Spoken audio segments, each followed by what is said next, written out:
Morning. Yeah. I'm not sure what that says about you or me. Yeah. So good afternoon. It's great to be here at the vaccination clinic at the Oceanside Events Center here in Revere. I do want to say hello to the mayor. It's nice to see you. Long time no see. We got a chance to talk to the folks who are running the operation. I want to take this opportunity to thank the Guard for the assistance they're providing East Boston Community Health Center, both at their East Boston facility and here in Revere and in so many places and spaces across the Commonwealth. I also want to thank Manny, Lopes, and your team for continuing to expand your footprint as you seek world domination here in the Commonwealth. The clinic obviously is a partnership between East Boston Neighborhood Health Center and the City of Revere. And Mayor, once again, I want to thank you for your partnership all the way through the pandemic. We've spent a lot of time, we and your team, talking about all kinds of things since this all began a little over a year ago. We're going to provide a quick update on our efforts around vaccine equity, including right here in Revere. But first, I want to give a quick update on the state of COVID. First of all, the Department of Public Health reported 1,566 new cases, COVID cases, on about 61,000 molecular tests.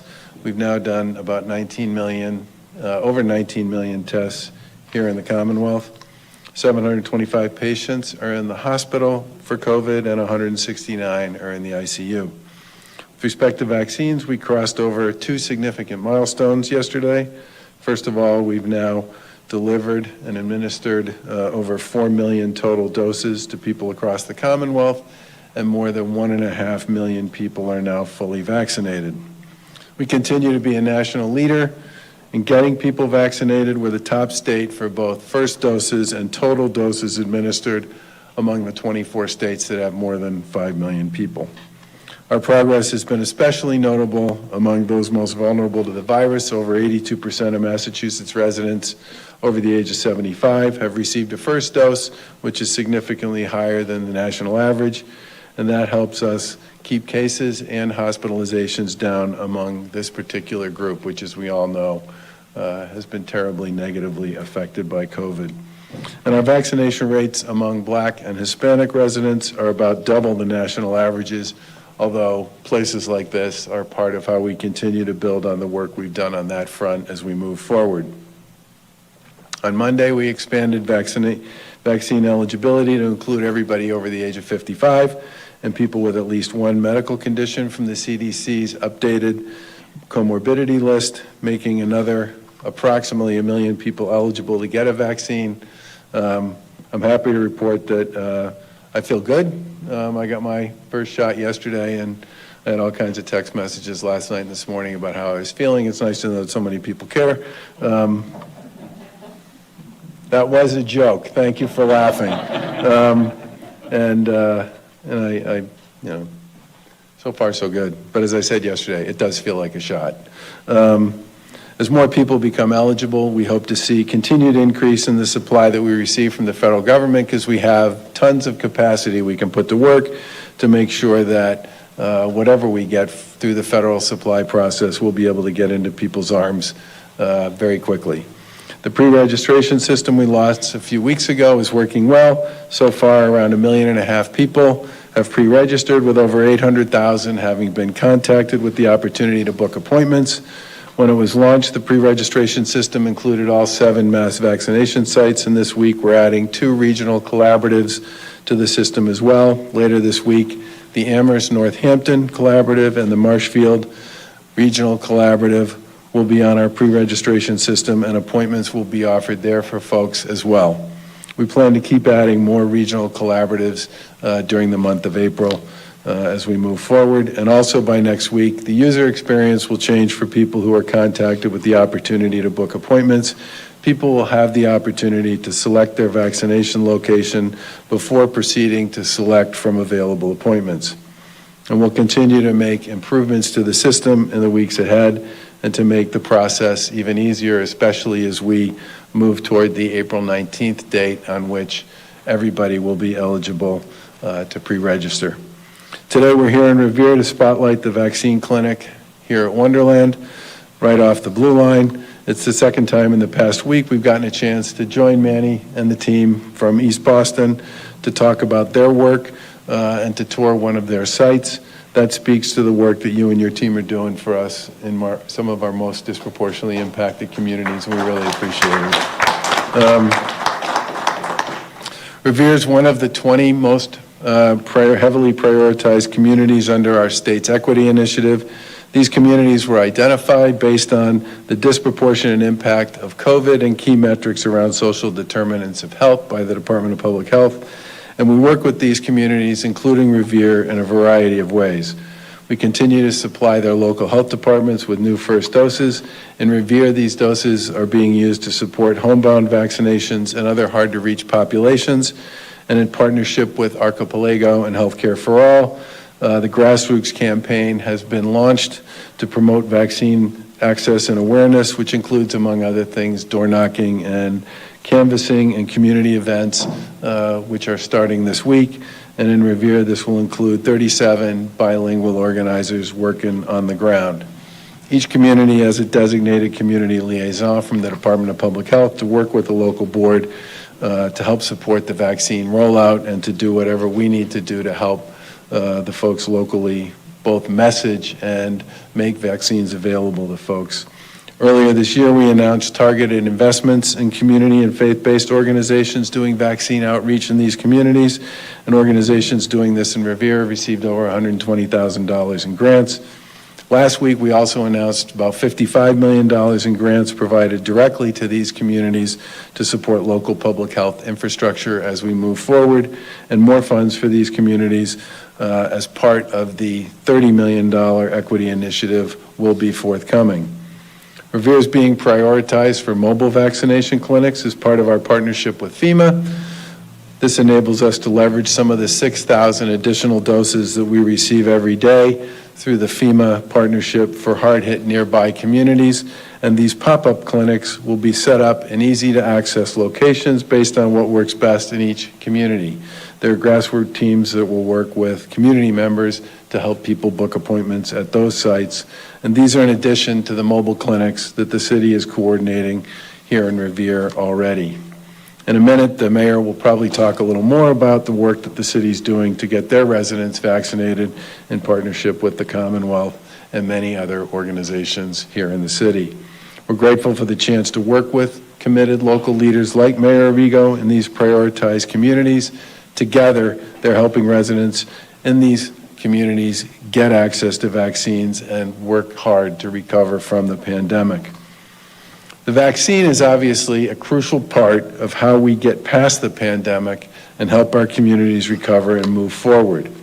Getting the vaccine is the best way people can protect themselves, their families, their neighbors, and their communities. The vaccine is safe. It's been through all the same tests and clinical protocols as other vaccines. It's effective against the variants and at preventing people from getting sick or dying from COVID. That's why we're working so hard in collaboration with our partners in local government and many community-based organizations and faith-based organizations to get more shots in arms every single day. I can't emphasize how important it is for people to sign up when they're eligible and to get vaccinated when it's their turn. It is in some respects one of the most important things we can all do to get back to what we might describe as the normal we used to know before the pandemic. And with that, I will turn it over to Mayor Arrigo.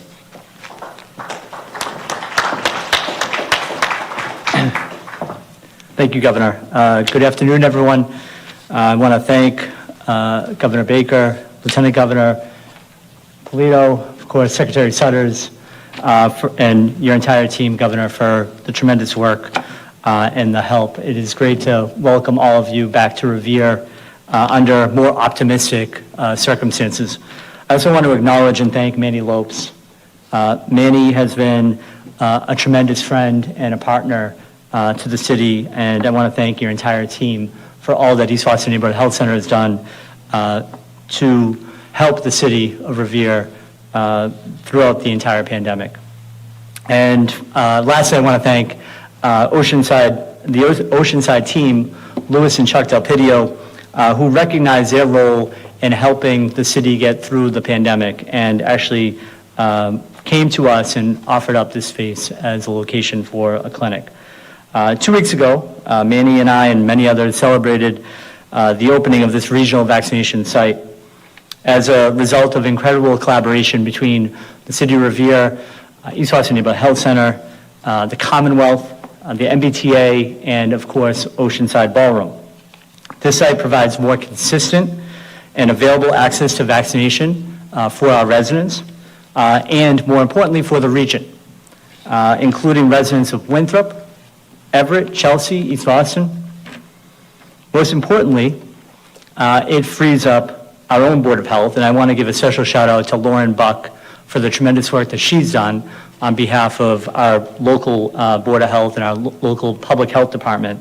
It allows her team to get into our neighborhoods and our business districts and offer mobile vaccination to our residents who have been heavily impacted by the pandemic. As of last Thursday, more than 10,000 residents of the City of Revere have been fully vaccinated. Another 7,000 have received their first dose.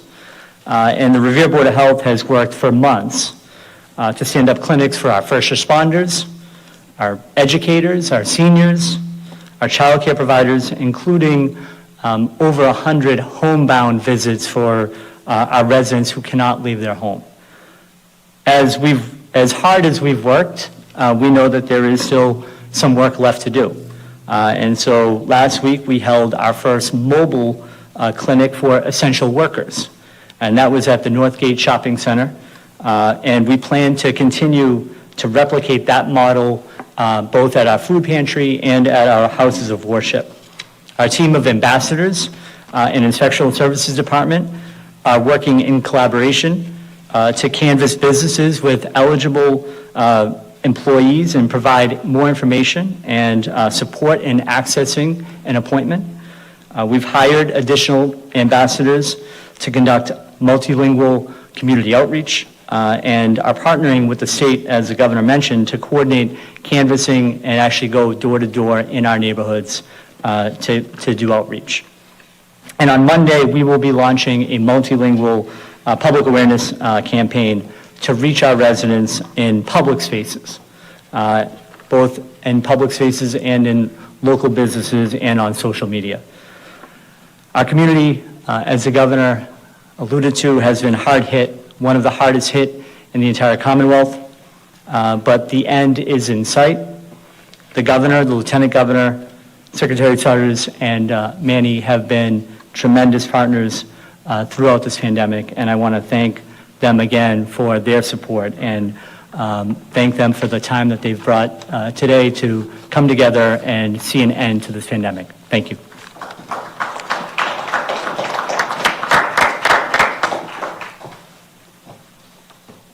Thank you, Mayor Arrigo.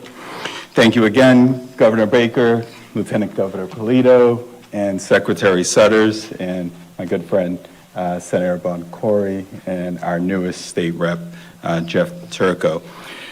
Once again, I just want to express my great appreciation for the state's support and resources that they've provided to make this site possible. Mayor Arrigo and the City of Revere, thank you again for your partnership as we work together to find the most ideal site for this community. I also want to express my thanks and gratitude to our Board of Directors, two of which are in the room today, Rita Sorrento, our Board Chair, and Jennifer Blanco, our Clerk of the Board. And as the Mayor mentioned, the team here at Oceanside Events Center for making this space available to us. And then finally, I just want to once again express my thanks and gratitude for the East Boston Neighborhood Health Center staff who have been on the front lines for 13 months fighting for our communities. You are truly my hero. And as the governor mentioned, the National Guard, who has been with us since the beginning and the opening of this site here, they are now officially members of the East Boston Neighborhood Health Center extended family.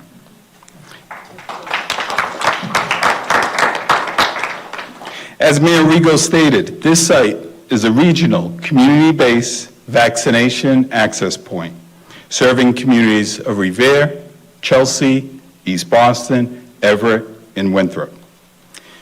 East Boston Neighborhood Health Center operates 4 vaccine sites, and this is the largest in our network, representing 1/3 of the health center's vaccines capacity, which means over 2,000 doses per week. But it's not just about what this site affords to the community in terms of capacity, it's also where. When we think about equity in vaccine distribution, sometimes it's about location, location, location.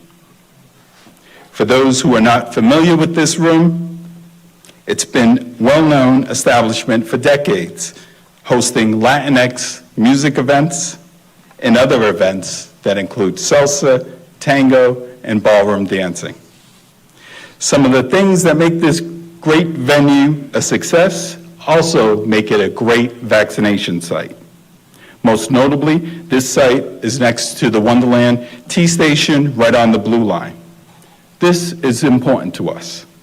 Many that work or live in Revere and the surrounding communities take the T every day, commuting to essential jobs across the region. They're not working from home. They're in our grocery stores, our restaurants, and businesses that keep our communities moving. So instead of making them come to us, we're bringing the vaccine to them in a location that's close and convenient. And the data shows the impact that we're having. We've already vaccinated over 4,000 people at this site.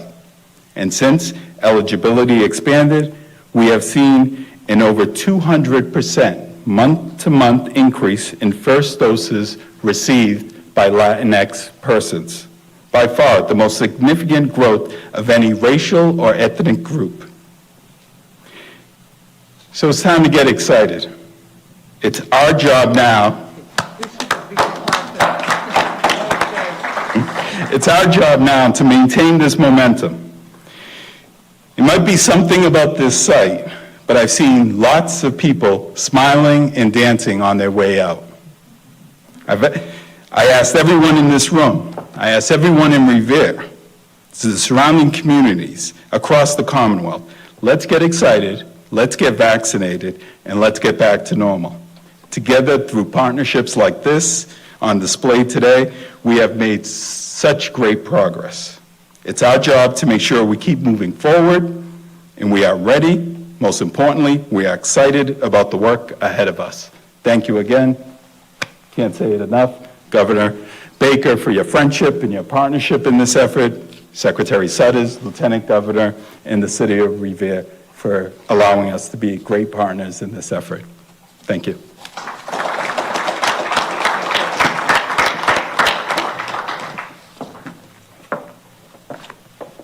Representative Turco, you want to just take care of some business today?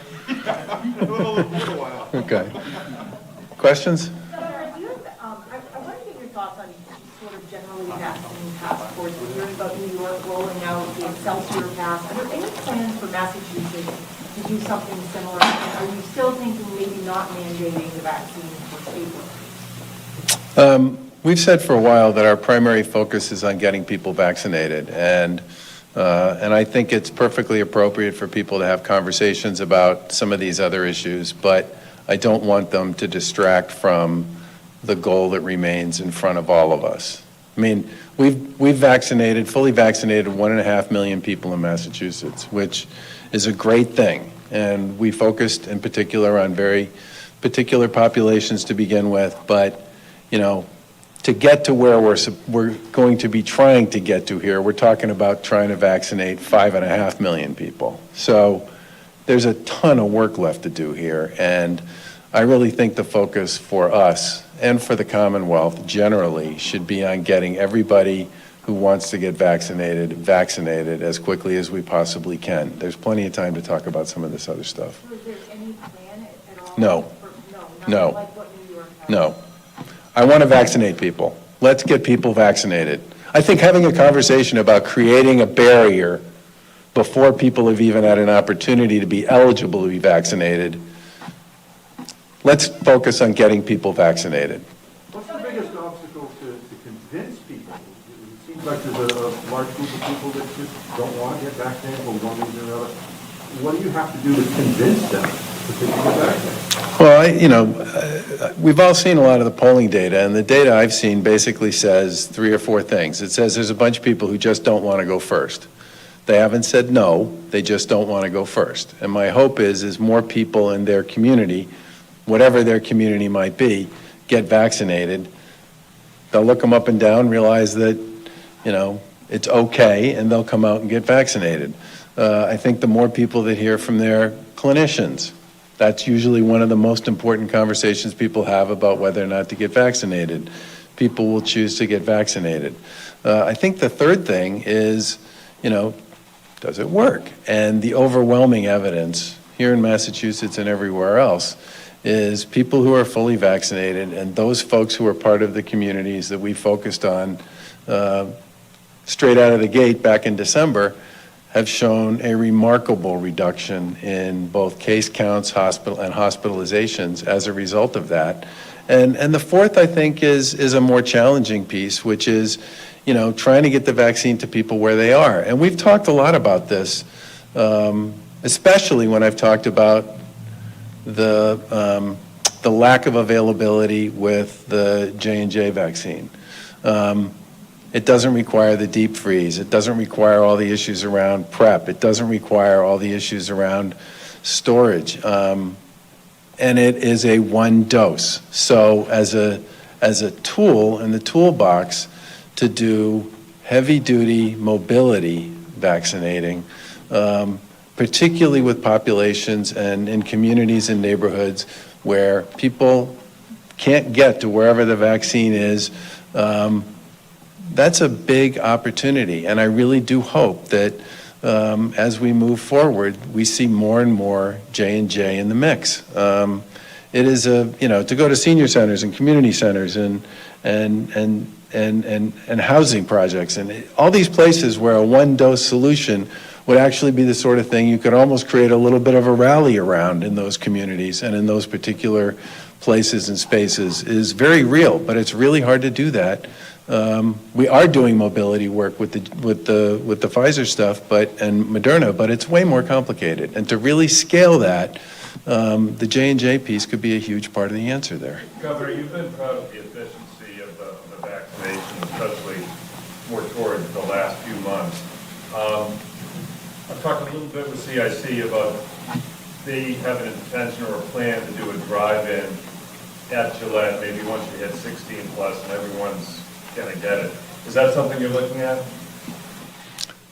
I think, tell me how much supply I have, okay? The biggest question mark with respect to how broad everybody can go on this is ultimately going to come down to supply. Now, the feds have made really clear that they view the retail pharmacy channel as the primary channel from their point of view with respect to geographic distribution. I mean, when they talk about on April 19th getting to the point where it's open for everybody should be open and eligible, which we think is great since we picked that day too. I'm glad they followed our lead.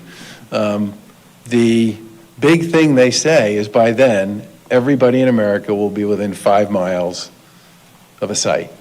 And a huge part of the way they think about that is driven 100% by the pharmacy, the retail pharmacy rollout. They're also putting a lot of doses into community health centers, as are we, to make sure that we have plenty of available supply to serve those communities. But the more people talk about, where else and how else this can be done, for me, that all comes down to how much supply is actually going to be available through the state channel, which is the one that we actually have the ability to control and provide doses to. So there are a lot of things we could do if the supply is available, but I'm hesitant to speak to any particular approach on this stuff until we see more visibility with regard to where we're going to be on supply, and especially the J&J piece. Governor, thinking of April 19th, what's the warning to the public in terms of how long are they going to have to wait to actually have an appointment and get in the door? So, is it 2 weeks, 4 weeks, end of May?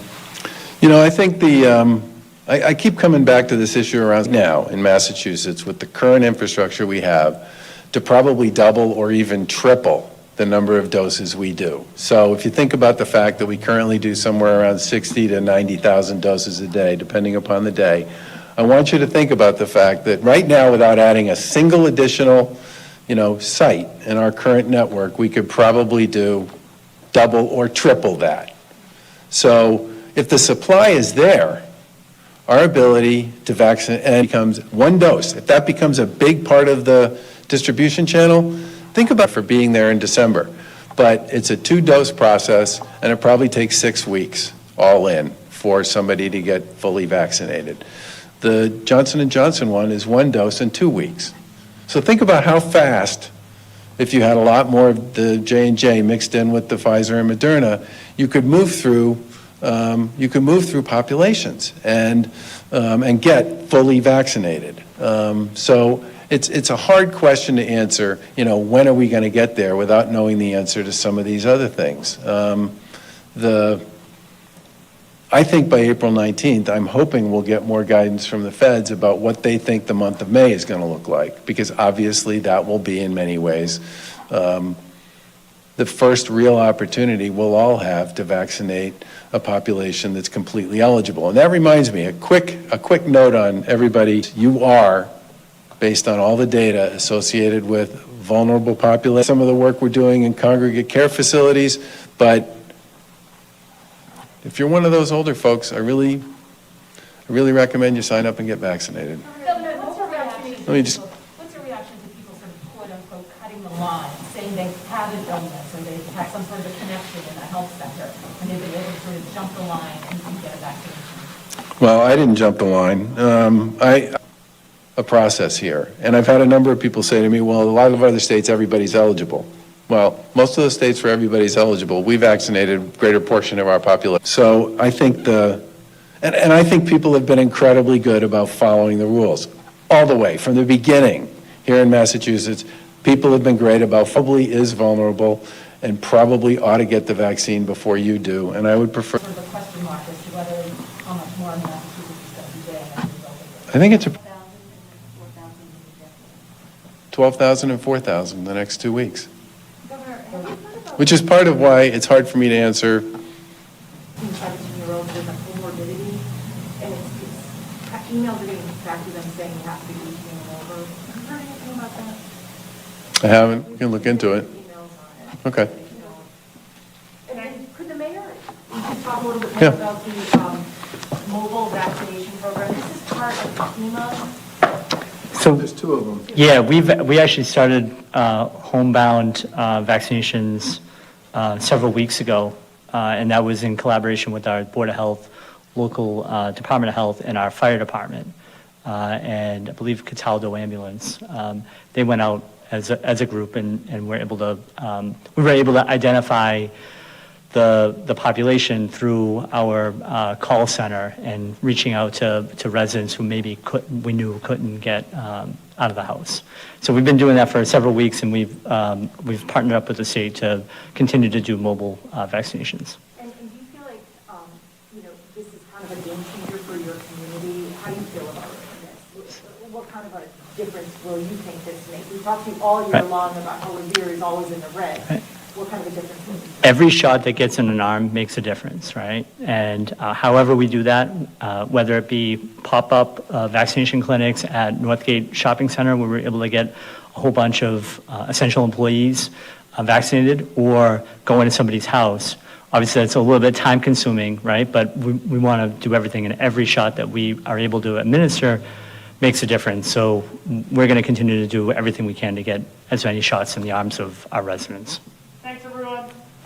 Governor, just before, Lance was more another guest presentation. Just your thoughts on that. Is that going to be a problem now? My understanding is the feds, which oversee the finished facility, are looking into that, and they did report the release to the folks at the state level, and we'll certainly follow up with the feds on it. Is there anything they can do, because operating after you've done the third time.